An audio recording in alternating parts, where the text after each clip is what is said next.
দর্শক, আমি অতি সাধারণ একজন মানুষ। সো আমার একটা অভিজ্ঞতা থেকে আমি আপনাদেরকে একটি গান শোনাবো। খুবই জনপ্রিয় বিখ্যাত একটি বাংলা গান, আর সেই গানের হিন্দি ভার্সন আপনাদেরকে ছোট্ট করে গেয়ে শোনাচ্ছি। জানি না কেমন লাগবে, তবে চেষ্টা করব যত জনপ্রিয় গান আছে ঠিক এইভাবে আপনাদেরকে বাংলার হিন্দি ভার্সনটা শোনানোর। তো আমি আজকে যে গানটি করে আপনাদেরকে শোনাবো, গানটির নাম কখনো ভালোবাসনি, আসিফ আকবর স্যারের। তো এই গানটি আশা করি সকলের কাছে অনেক জনপ্রিয়।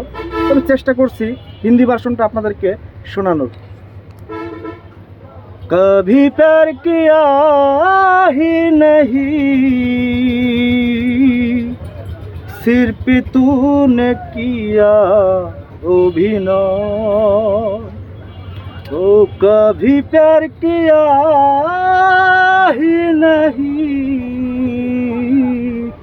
सिर्फ तूने किया অভিনয়। কেমন হলো কমেন্টে জানাবো না?